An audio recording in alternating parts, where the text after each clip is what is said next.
Any moment now. Still waiting for Low Lives. Hey, buddy. Hey, sorry about that. You were trying to like send me like a sexy like DM chat or video chat. I know it's it's part of the whole coronavirus quarantine. That's how I initiate contact with everyone. I don't know if you're having like a old man moment, but your video is crooked. Is it? Yes. I'm definitely having an old man moment. How's it going, buddy? I'm good. How are you doing?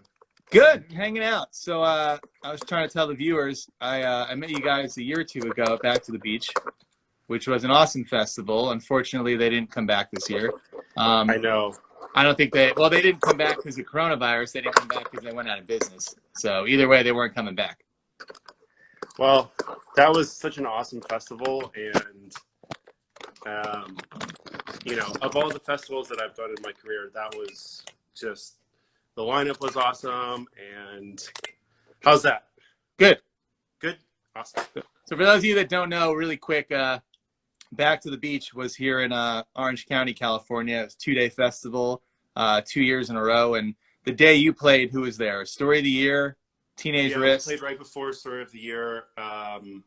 The Used played. Our friends in Teenage Wrist. Yep. Yeah, it was great. How did you get on such a big festival? I mean, I know you were on early in the day, but that's still like an honor to be included on such a cool lineup. Yeah, I mean, we were at one point managed by the same company that manages the Used. Awesome. And yeah, Sean was able to get us on, and that was really awesome of him to do that for us. And John Reese and his daughter worked with us for a while, so yeah, they were gracious enough to put us on there. And now you have, you're saying, a new manager, which is fine. It happens, right? With new management. Yeah, I mean, you know what? Like, the music business is really, it's hard. It's not, I think like in the 80s, people got really spoiled. And I think like if I ever hear anyone from the 80s talking shit on bands now, I'll just probably deck whoever that is, because, I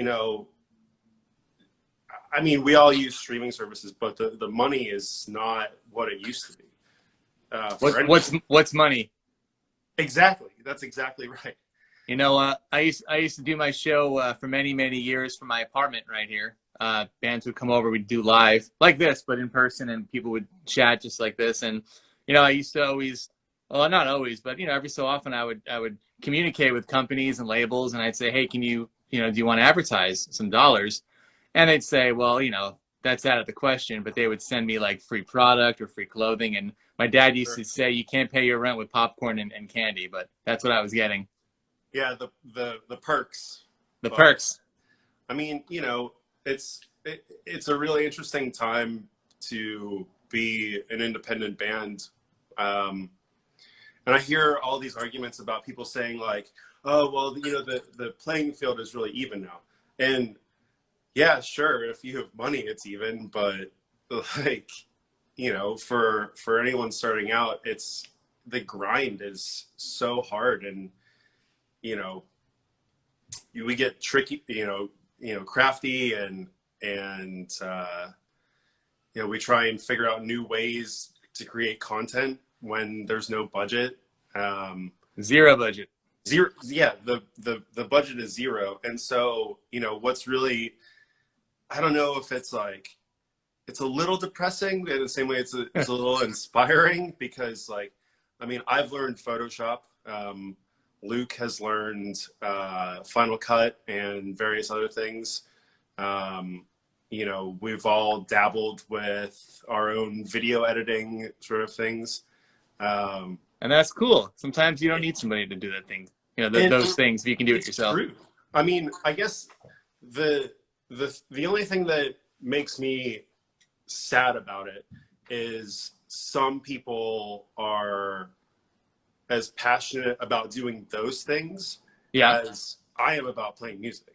So it the necessity to save money takes away from somebody else doing something really awesome. Like, you know, like I've done a large majority of our online and t-shirt designs. I mean, I would love to pay someone for that, you know, Yeah. uh, and really like help other people support art, because we support art and we love being supported. And it's so great to do that. I just, you know, the community aspect is what I'm lamenting. But the creative aspect and being able to say like, we've done, you know, like I designed our backdrop, like most of our t-shirts. I did the Hey You cover, which Lee like conceptualized, and you know, all the artwork at this point is coming from us, which is cool. I see Steve asked, the sickle, do I have one around here? The sickle is actually, there's a language called hobo code. Okay. And so, yeah, if you see like the Low Lives logo, it means dishonest man. And if you've ever seen, there's a whole language of people where if you were travelers, if you were vagrants, vagabonds, you walked into a house, and if there was something outside, it would say like, you can sleep in the barn for free, or you Nice. can or a dishonest man lives here, or you will be robbed. There's an amazing cultural language of that, so that's what that is. So, Well, I wanted to have you on because I liked what I saw, and it's hard to get young people into rock music. I just read an article yesterday. I don't know if you saw the article from the K-Rock, K-Rock article. where they said young people just don't care about new rock music, so they don't bother anymore putting new rock bands on the station because nobody calls and no one requests it. They like the old stuff, but they don't care about the new stuff. And then I also feel like old people probably don't want to find anything new because they like the old stuff and that's it. So I think it's even harder than ever for a rock band to get discovered, at least here in California. Maybe it's different because you've traveled all over, but that's just why I wanted you to do this little thing with me, because if I get one new person here that watches my show, that checks out Low Lives after, I'll be happy, because I think it's deserved, you know, and I feel like it's just really tough right now, even if there wasn't a pandemic, to get people to check out a new rock band. That's how I feel. I don't know if you agree. I think that that's really awesome what you're doing, and I mean, I would say like, for me personally, I'm not the rock only person that I was whenever I was younger. Yeah. And so to that extent, like the cultural ability to go and find new music and get behind things, I think is awesome. But at the same time, it's hard for people to focus on anything for more than 2 minutes. So yeah, I fully agree. People don't, I mean, I should clarify, because in the UK, I think the culture behind it is a little bit different. People hold on to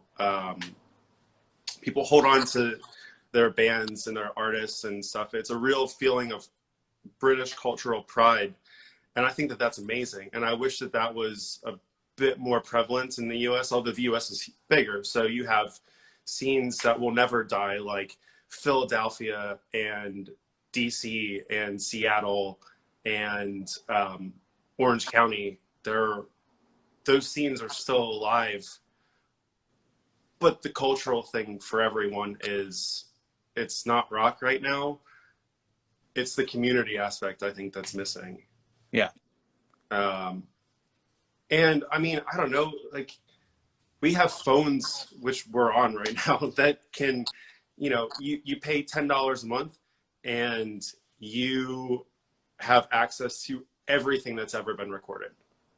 Wild. It's so wild. I mean, it's awesome. What was that song? Oh yeah, I can just go listen to it. I don't have to go to the record store and buy the record and hear what the band was saying, because 1 or 2 songs is it's not the point. Like, I guess it could be the point, but it's not. I mean, when I was young, I used to buy singles on cassette tape you know, and then if I really liked like the singles, I'd go buy the whole cassette. But they definitely had singles then too, you know, just in It's CD and true. cassette form. Which were I mean, really cool, and I had a ton of those. And you got something extra with the singles. You got like a little like here's a little bit of the record, but it's a little bit more. yeah. I Well, remember. especially for like for me, Green Day is my favorite band, and when you get the CD single, it would have like an unreleased track usually. So it was like super exciting to find the CD single. They'd make it worth it for you to spend more money on a Of song than course. you would already Well, have yeah. on the album. And sorry, I can't get this It's all to right. You look, sit right. Um, no, I bought was it Lithium, Nirvana's Lithium yeah. on single, and it came with a couple B-sides that I'd never heard, and I was like, this is fucking awesome. Like, you know, you get just a little bit more from the band, and then you get the album, and then you hear what the band was talking about. The easiest way to say this is, if you only bought one track off of Dark Side of the Moon, you'd miss the entire experience. Yeah. You know, like, here, maybe if I do this. There we go. You know, you miss the whole experience, what the band was saying, like what they were going through when they wrote it.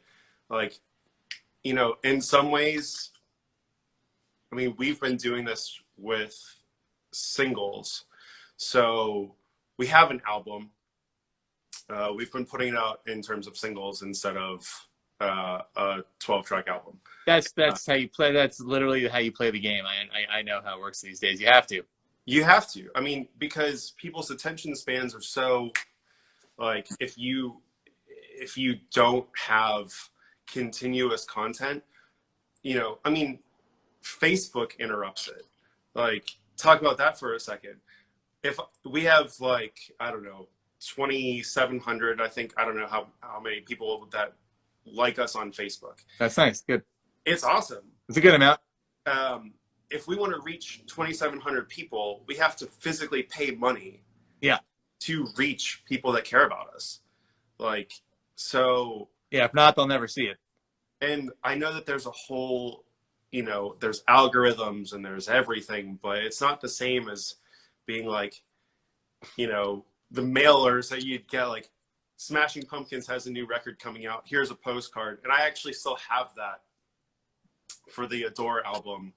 That was, you know, I was on the mailing list and they sent out postcards to everyone. And I was like, this is amazing.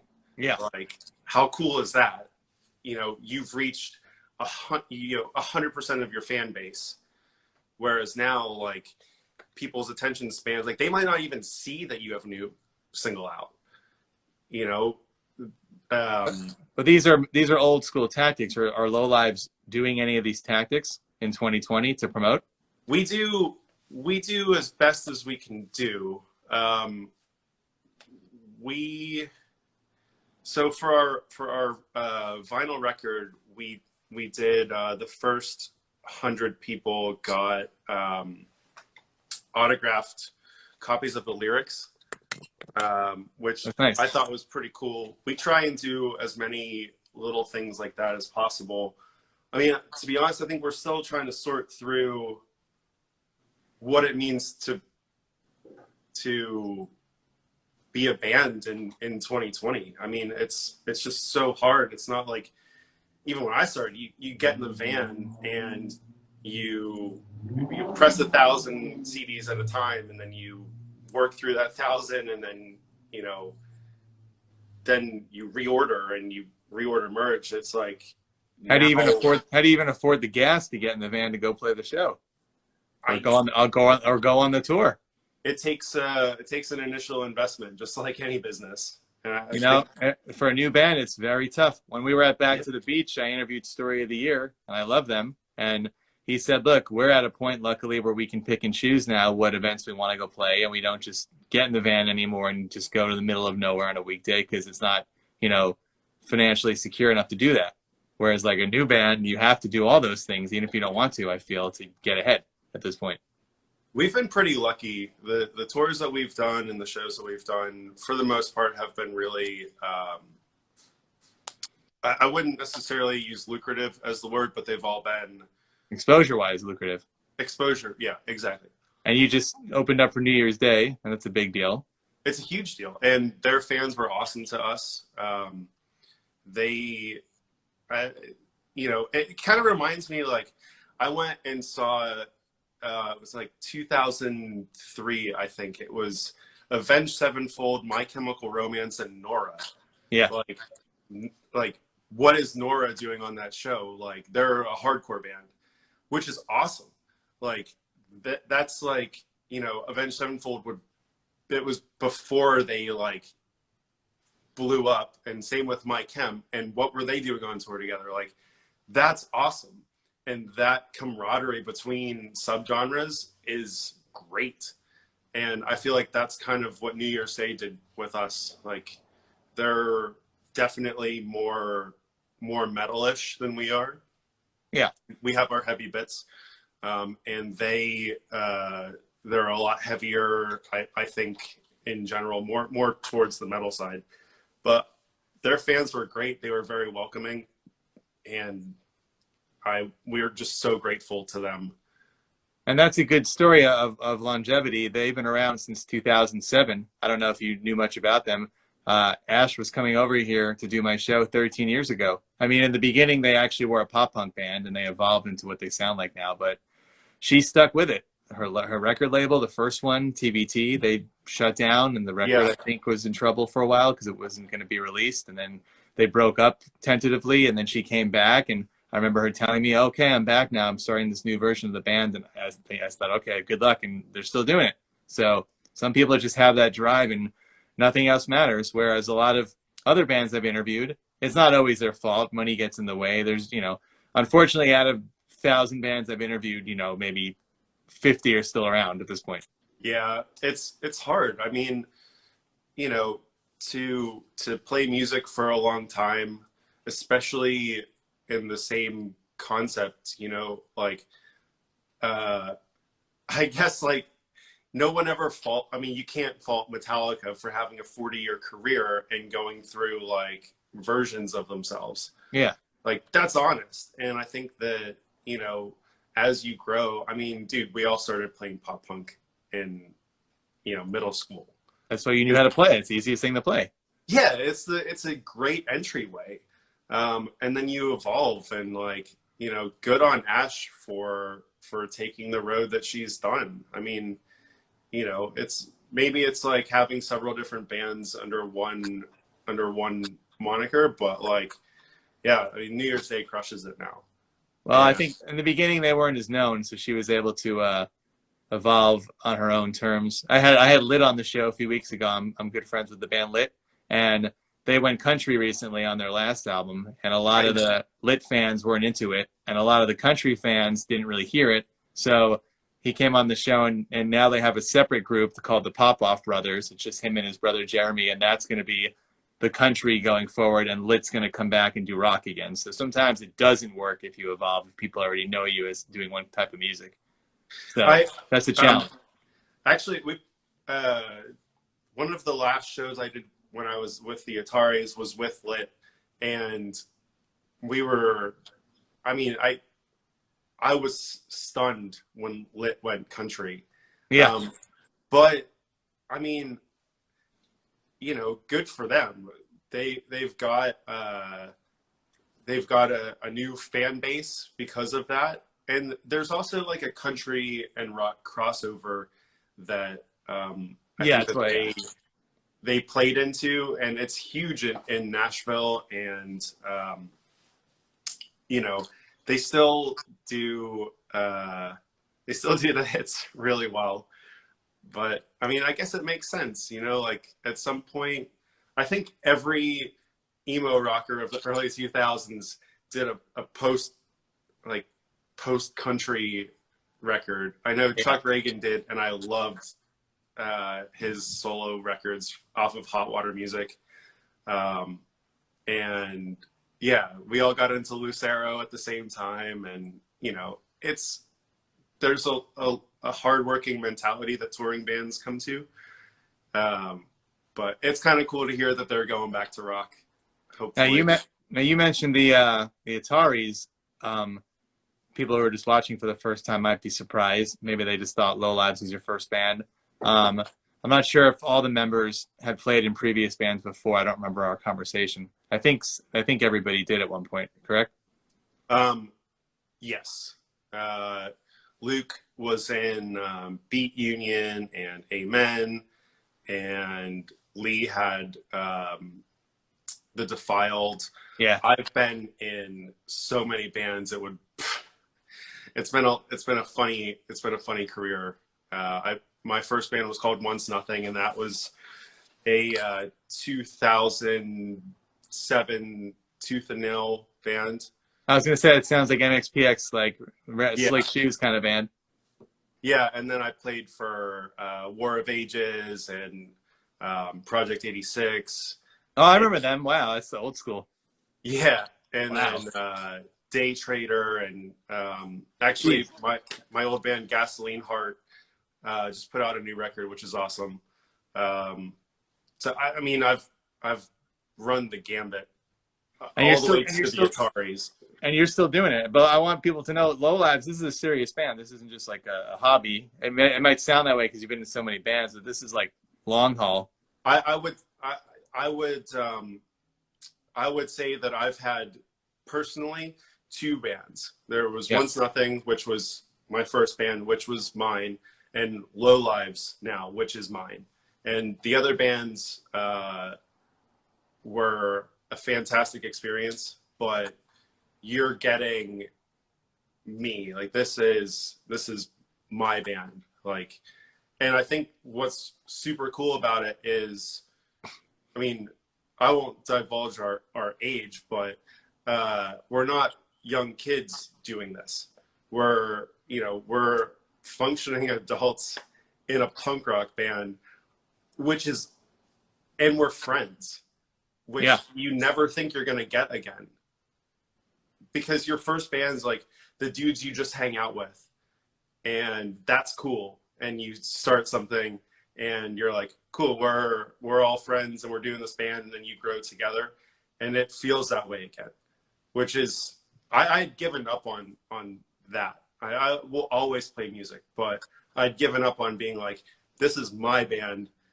So, like, I'll just be a hired gun, or Which I'll is fine fall too. into Yeah.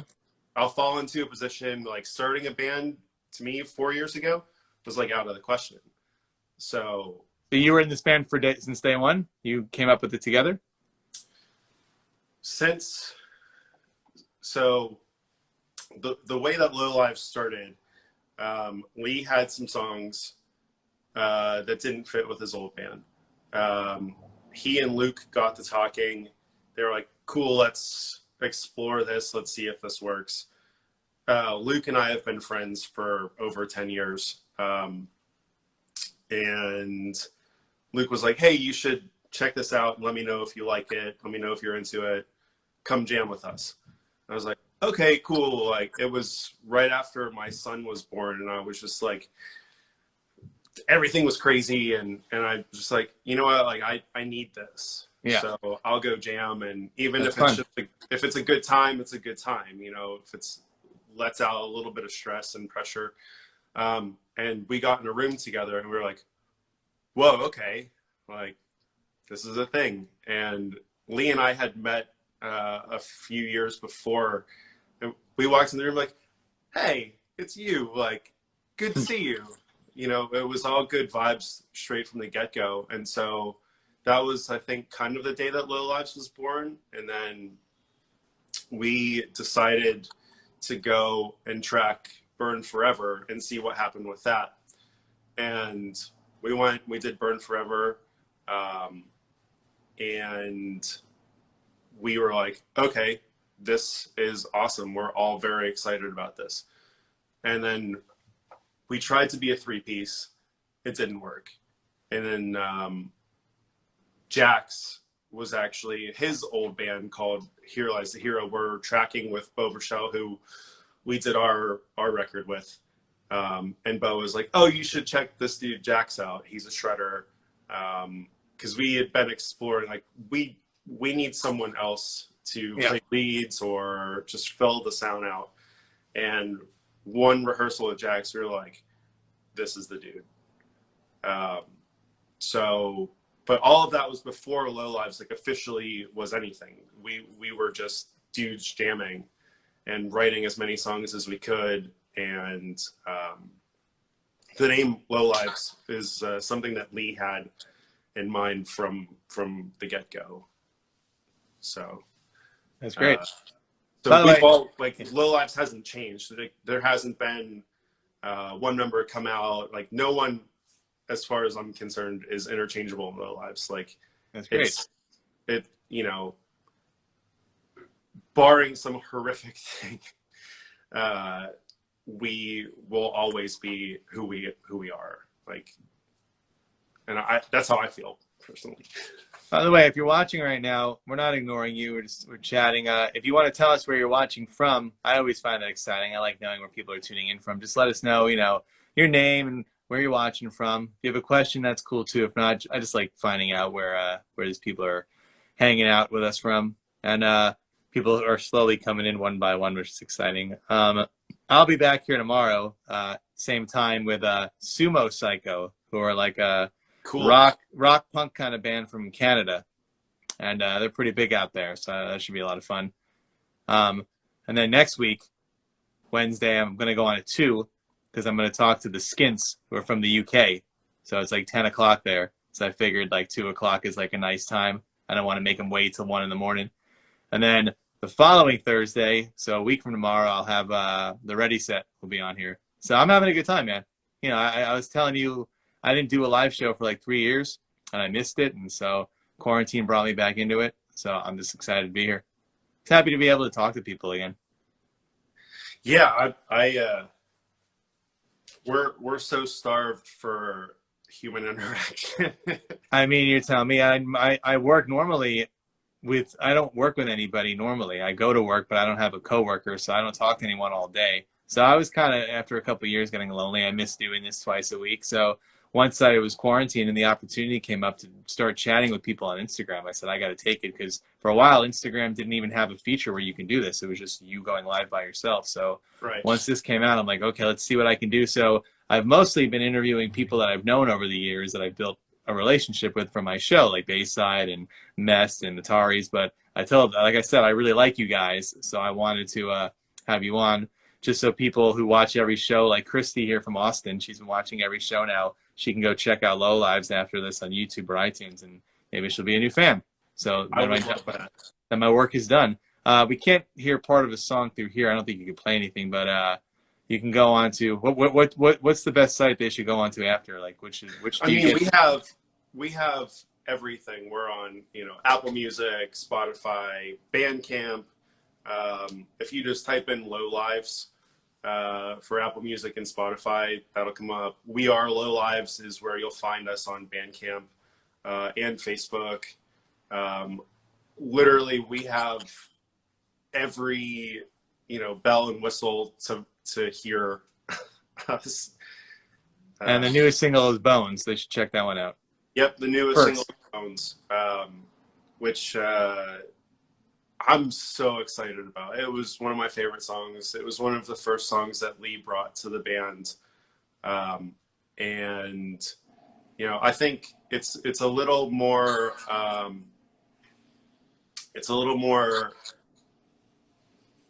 laid back, I guess, than some of the other stuff. Yeah. But it's definitely groovy. It feels very like my childhood to me, very like 90s influence, which is, I think, what we're all watershedding at this point. No, it absolutely sounds like your band sounds like 90s rock, which is great. Which is great. I mean, someone gave us the best compliment the other day. They said it sounds like Deftones, Nirvana, and Failure, which is absolutely mission accomplished. Hang it up. Yeah. Like, I mean, no one else is really doing that sound in terms of new rock bands. Like I've heard like Dirty Honey, and they kind of sound like Guns N' Roses, and you hear Greta Van Fleet, and they kind of sound like Led Zeppelin. They sound like Led Zeppelin. But no one really sounds like what you're doing, I And mean, you can't really compare it to one band either. It's like multiple bands, which is good. You don't want to just sound like you're a copy of someone else. Like, yeah, like you said, like Greta Van Fleet literally just sounds like Led Zeppelin. yeah, I mean, I think that it's, you know, which I would point back to, uh, because we've all been in other bands, we've had a bunch of different upbringings and influences. Like my first touring band was a metalcore band. And so when the parts that we do heavy, like we do really heavy. And if anyone's ever seen us, like I will headbang the entire tour, show and tour, because it's what comes out of me, and that's what I've taken from that. But I mean, dude, I had Melancholy and the Infinite Sadness on tape. My first tape that I ever had was the Presidents of the United States of America. That's a guy, the CD of that one. That's a good one. My first CD was Tragic Kingdom. Like We're old. yeah, it's definitely like everything's coming out that we've had in us for a long time. And you know, I mean, I listen to Jawbreaker on the regular, like Dinosaur Jr. And I know those bands like got their start in the 80s, but like we're still taking influence from what was happening there, because that feels like where we're at. King of Spades, by the way, and Steve are both saying that Royal Blood is a great band from the UK to check out. I don't know them. Have you heard of Royal Blood? I've heard of them. I feel like I've heard their songs before, but we're gonna check that out after the show, both of us. Then I actually will. Silverchair, yeah, I had Frog Stomp on tape. So I mean, I had all of that. I grew up glued to 90s radio. I'm from Pittsburgh, so we had 104.7 The Revolution, which I'm sure I'm probably the only person that remembers that, because after Clear Channel bought out them, they bought them out and they destroyed them, and then it became 105.9 The X. But I mean, I had a Walkman. It wasn't even a tape player. It was just radio, and I was just glued to the radio. Yeah. I don't want to go through the story again, but for me, I grew up watching MTV, but I wasn't good musically, so I just wanted to be a host like all the people we grew up watching, like Matt Pinfield and everybody on TRL, and that was my dream, was to interview musicians like they were doing. And as I got older, I started doing it, and interview shows started disappearing. That's just what happened, you know? A lot of those DJs went to radio from MTV, VJs to DJs, and then they got removed from the radio because everything got bought out, and now it's just all syndication. So very sad. But that's I don't know if you saw it. I thought you were mentioning this article earlier, but I just I read an article last night actually that K-Rock is no longer going by K-Rock. They've taken the rock out of it. They are KROQ. I mean, I've been saying that for 5 years listening to them. Why are they still a rock station? Besides playing Chili Peppers every hour, why are they a rock station? I listen to KLOS, classic rock. I'm old now, right? You know what? I kind of prefer it. KLOS, I don't have Sirius XM like some people do in the chat. So if I'm not listening to my shuffle iTunes, I'm listening to 95.5 KLOS. Here in Los Angeles, that's like the best station, the best morning show. I really like that channel. I mean, I think that's, you know, maybe K-Rock does need to die. Because in the it's not dying, it's adapting. Well, if they don't do this change, they will go under. I get it. I think the part of why rock music is dying, they're possibly the ones killing it off, in the sense of like, look, I love it when Dead and Bloated comes on the radio. Yeah. It's never a bad time. It's always like, okay, I got to turn it, like whatever conversation you're having at the time, it's like, pause that, turn it up. But it happens in every single city across America. People hear the same stuff because that's the syndicated part. And maybe rock is dying or whatever, rock is dead, rock is dying, in the mainstream, because you can't go and hear a new rock band. Like, you know, how many new rock bands do you hear on the radio? Like, Depends on where I am, I guess, or what station. a handful. Not many. Not many. Not new bands. And No. I guess people, you know, like on their way to work, they want to hear that. Yeah. But in general, you hear the same. It's always the same bands, and they're always, you know, like, I mean, what, Stone Temple Pilots and old Alice in Chains and Nirvana, and like all that music is awesome, but there's not really, there's maybe like one spot in there for a new band. Well, you know, every time we drive across country, like we just drove last year from here to Louisiana and back. The other states, there are a lot more rock stations and rock songs being played. I think it's mostly over here in California they don't do it.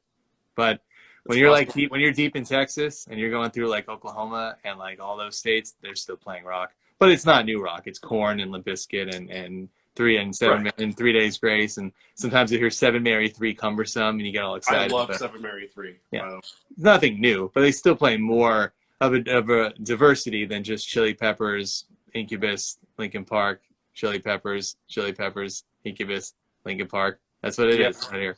So I don't know where lowlives fit in. I don't know if there is a radio station for you out here, but hopefully in other cities you've been played. We've actually had a really like fantastic time with the BBC radio in the UK. They've been our biggest supporters so far, which is huge. And I guess it goes back to what I was saying with like the way that people care about their music in the UK. Yeah. Like it's a national thing. It's a national source of pride. And I wish that it was more like that in America. I know, I mean, there's so many different scenes in America, and that is what makes America great, because you have your Southern rock, you have, you know, your punk from New York and punk from Long Island and Orange County, and, you know, even like the Ataris are from Indiana. But no one really cares about it as much as they do in the UK, and the BBC really has tried to keep that sentiment for England alive. And yes, Kerrang has given us some love too, and love Kerrang. Like they're digging for stuff, and that's awesome. Yeah. And they feature, well, we actually, Dan Carter is a good friend of ours, and we sent him Burn Forever before it was even mastered. It was mixed, and we were like, cool, what do you think of this? And he was like, cool, I'm going to play it on my show. We were like, wait, what? Like, you're going to play us on the BBC? Like, it's not even, we don't even know if it's done. Like, too late, it is now. Okay. And he's debuted every song that we've had since, which is amazing. What's the review like? Which is the biggest one or the most requested? I don't know. It's I would say, like, so to date we had Burn Forever come out, which was a 4-song EP. Yep. Then we did Hey You, which was a 2-song single, and then Bones was also a 2-song single. And the cool thing is that every song, every single that comes out reaches somebody else. So Burn Forever is very noisy and punk, and Hey You is pretty heavy and definitely hits that like quicksand 90s vibe for me anyway. And then Bones has like an early Foo Fighter sort of grooviness to it. And so everything that we've done has been taken really, really fantastically. So I guess like my children, I love them all in different ways. And I mean, you only have so many songs released, so you're not going to change your sound anytime soon. So the people don't have to worry that the next song will be completely different. It's going to rock, right? Exactly. I mean, so I guess like a sign of the times, we had a record recorded, Uh-huh. and I think what we've been talking about, I don't know if it'll happen or not, but when the whole record is released, I feel like what we'll do is make a suggested playlist. Uh, Maybe we'll do it on Spotify. I'm not really sure yet. We haven't sorted it out yet, but we had a record with like track 1, track 2, telling a story and giving a whole vibe. Nice. And what we've decided to do was release that in individual singles. Not as nice. Okay. But you have to. Again, you have to. Concept. You need content to last a year. Yep. So, which is, it's mind blowing to me for an aside for a second. Like, I remember Blink-182 would release a CD. Yep. And you'd get 4 singles off the CD, but the CD was already out. They didn't wait for. No, yeah. You know, you had all 4 singles. You just like, if you liked the band, then you'd get another single off the CD that you already had from day one. And I guess that it works that way now. I mean, let me tell you, when Green Day put their newest album out, they released the first single, "Father of All," like 4.5 months before the album, and like Crush Management, who they're with now, wouldn't release anything else until like right before the album came out. So every performance they did was the same song. Like they did like 7 live performances of just that one new song. It gets boring after a while. I wanted to hear something else, but you can't do that anymore. They had to wait until they were allowed to like release another song. My hope is that at some point it gets sorted out to where, like an album cycle, you know, now it's like a single cycle. Like you forgot about the song that was released 3 months ago. Yep. You know, what's next? It's like, well, you know, like songs take time, recording takes time, artwork takes time, mastering takes time. All the things that you don't have anything to do with take time. Like people like you said, short attention span. Let me tell you. So like, you look at the top, it'll say like, oh, 7 people, but it's not really 7 people the whole time we've been on. It's just a steady flow of people coming and going because nobody has the attention span anymore to watch people talk for like 50 minutes or listen to a whole album, like you said, unless they're really, really into the band. So right. when this is over, it'll tell me like, hey, you had 400 people watch, but it doesn't seem that way right now because people watch probably for 30 seconds for all we know. And they're like, okay, I saw it. Bye. That's just how people are now. I get it. I mean, I get it. We all have 1,000 things pulling our attention. I think especially now that you're stuck at home, you got a lot of things you can do. Yeah. Yep. One thing that we've been doing at home, which has been really cool, is I would not say I have a huge vinyl collection, so I'm not saying that, but I have a sizable vinyl collection. And I have 2 young kids, and we've been going through every day. The TV goes off at dinner, and what we do is we put on full records, and we'll play both sides of the record, and then we'll move on to the next one. And it's so great. I don't know if I personally had a mission statement for this band, it would be to get people into like that love of music again. You can still love music of a different genre. It's just I just want people to love music in general. That's all.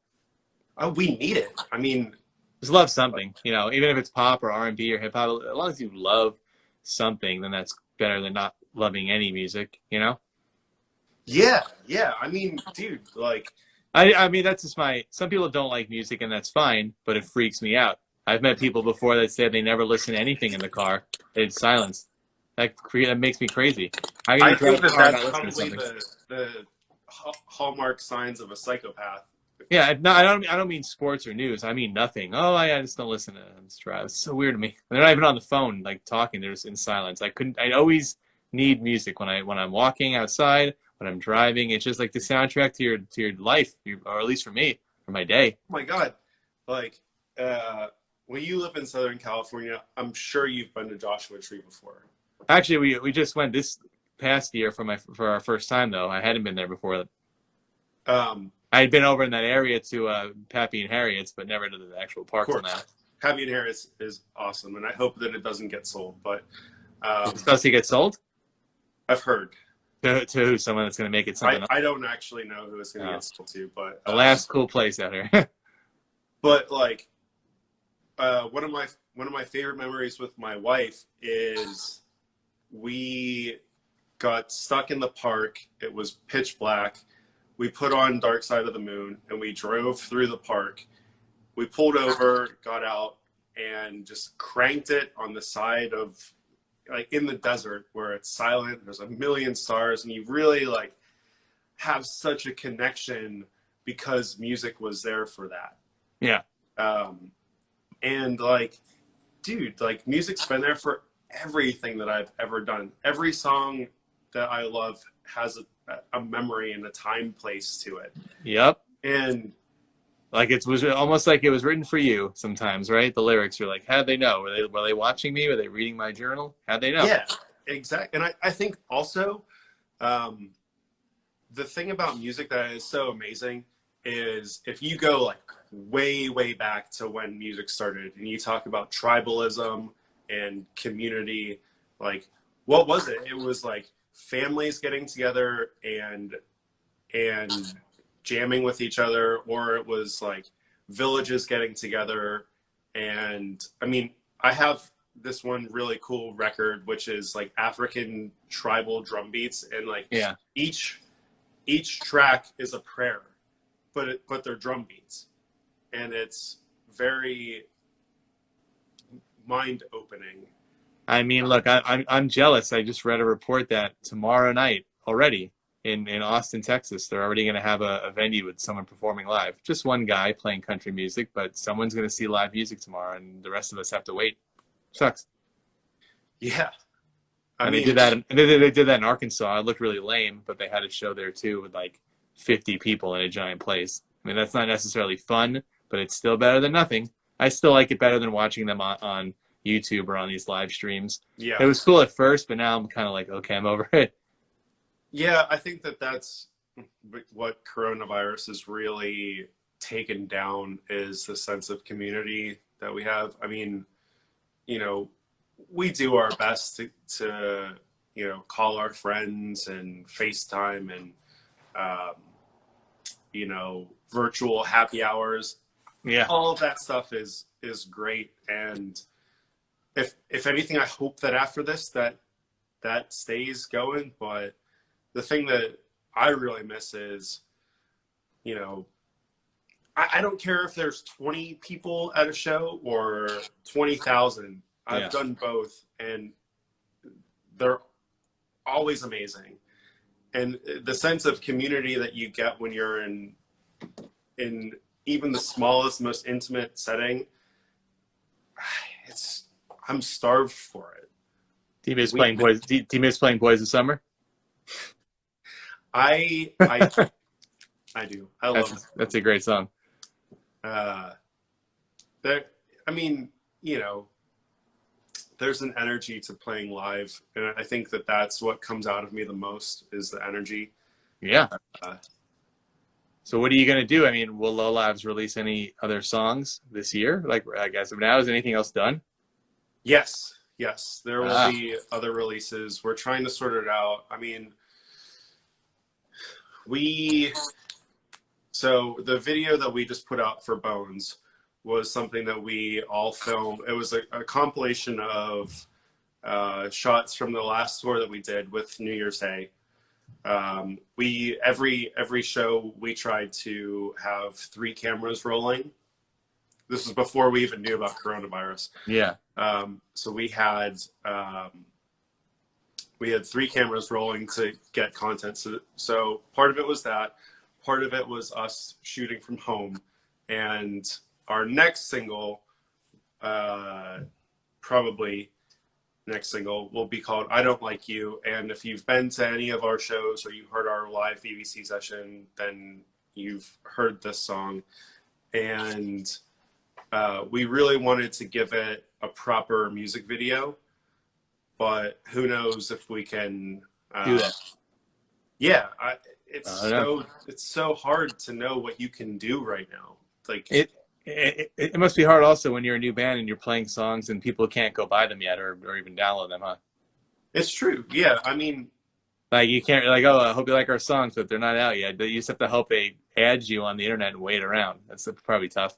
it is. It's an interesting thing. I mean, I guess it's like going to see a band before their album drops, and Yeah, you like the band, but you don't know any of the songs. And it feels great to me right now. We have, I think, 7 songs from our record out. We have, I think, 4 more to put out, maybe more.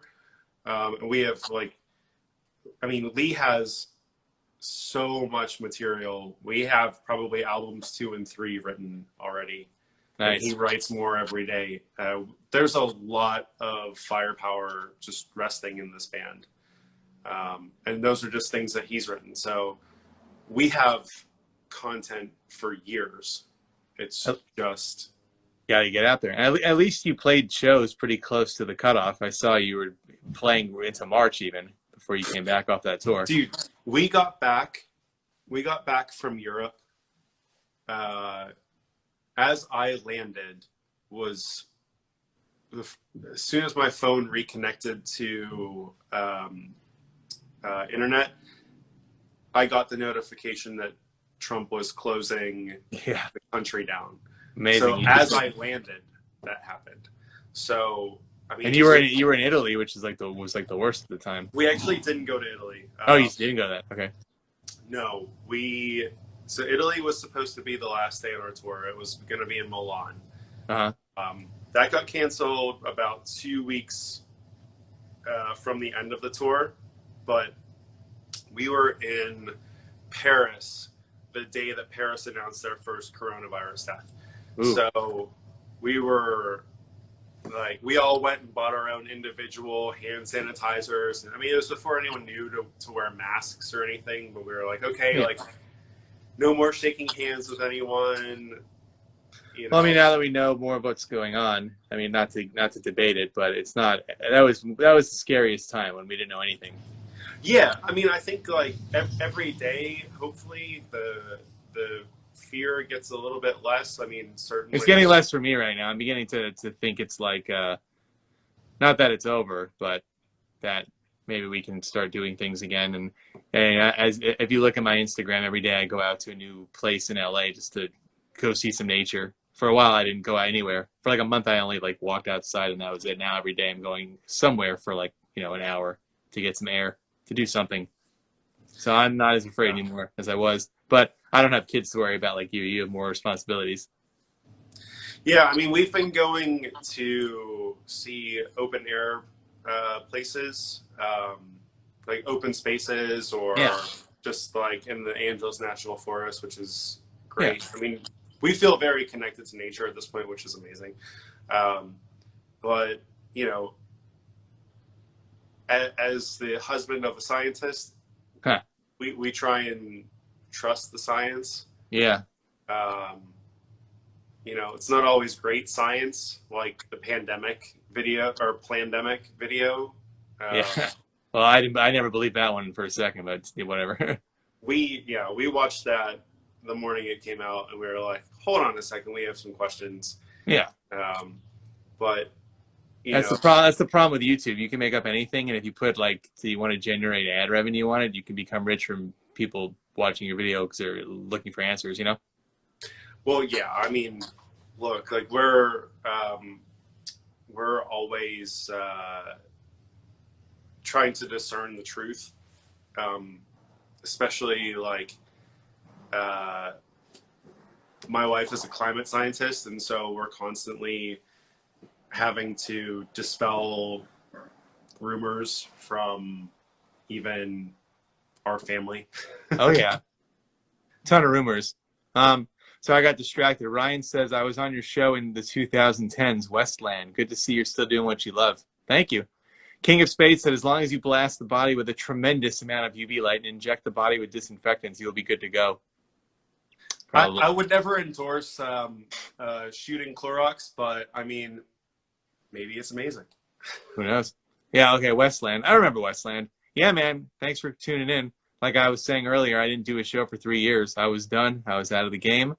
The only thing I did was with you at Back to the Beach for my friend Steve's page, bionicbuzz.com. I was doing some stuff for him, recording some interviews, and I missed it after that. I said, man, I wish I could do more interviews, but there's just nothing going on. And here we are. Something went on. Now I have a reason to do this. But it's super cool. I appreciate this so much. Yeah. So we have 2 minutes before they kick us off. So really quick, let me just say one thing, and then we'll let you wrap it up and plug the link. So I'll be back here tomorrow at 5 with Sumo Psycho.